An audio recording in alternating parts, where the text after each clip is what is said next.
আমার বুড়া বেটি একটা আছে, ফিটার খাচ্ছে বুড়া বেটি। তার বয়স চলতেছে 3 মাস। এখনো পর্যন্ত তার ফিটার এটা খাইতে হবে। আর ওর মা তো মনের সুখে ওরে ফিটার খাওয়াচ্ছে। অবশ্য ওর মার বেবি হবে আবার, সবাই দোয়া করবেন ওর জন্য আবার। কারণ ওর থেকে প্রতি 3 মাস পর পর বাচ্চা নিতে হয়, কারণ ওর অভ্যাস হয়ে গেছে। কারণ এটা তো কি বলে যে এটাকে সবার চরিত্র খারাপ, বেয়াদব মহিলা এটা। ওনার বয়ফ্রেন্ড একটা আছে, ওটার সাথে ঘুরে ঘুরে প্রেগনেন্ট হবে আর আমাকে বাচ্চাগুলো গিফট করবে।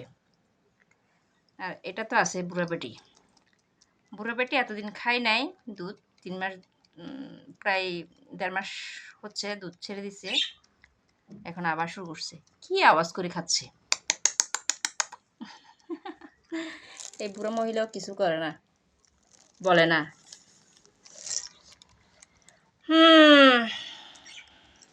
ঠিক আছে, সবাই ভালো থাকেন। আল্লাহ হাফেজ।